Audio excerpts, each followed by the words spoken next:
Cette vidéo comporte tous les commentaires d'études sur les versets disponibles dans la Bible d'études Esprit et Vie, dans Apocalypse, chapitre 5. Verset 1. Un livre. Ce livre est d'une importance capitale, car il contient la révélation de ce que Dieu a prévu pour le déroulement futur du monde et de l'humanité. Il décrit la manière dont le monde va être jugé et dépeint le triomphe final de Dieu et de son peuple sur tout mal. Lorsque les sceaux ont été ouverts, une partie du contenu du livre nous a été dévoilée dans une vision, chapitre 6, voir Ézéchiel 2 versets 9 à 10. Verset 4. Je pleurais beaucoup. J'en pleurais parce qu'il savait que si personne n'était jugé digne d'ouvrir le livre, le plan de bénédiction et de jugement de Dieu pour le monde ne pourrait pas s'accomplir. Verset 5. Le lion de la tribu de Juda. Christ est dépeint comme un lion, ce qui montre qu'il va régner sur toute la terre. Il appartient à la tribu de Juda et à la famille de David.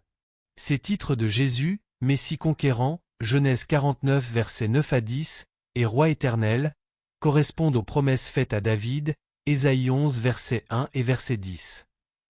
Verset 6. Comme immolé. En apparaissant comme un agneau qui porte des marques de son immolation, Christ montre qu'il s'est donné lui-même sur la croix pour les péchés de la race humaine. Cela signifie que sa dignité, sa puissance, son autorité et sa victoire proviennent de sa mort expiatoire, versets 9 à 14. L'agneau est le symbole principal de Christ dans l'Apocalypse, par exemple, versets 6 à 7, chapitre 12 verset 11, 15 verset 3, 17 verset 14, 21 verset 22, 22 verset 1 et verset 3. Ceux qui rejetteront le sacrifice de l'agneau de Dieu tomberont sous le jugement de Christ, chapitre 6 versets 16 à 17. Les 7 cornes représentent la puissance et la force d'un chef, 1 Roi 22 verset 11, Daniel 7 verset 24, pour les 7 esprits, voir chapitre 4 verset 5, note. Verset 8. Les prières des saints.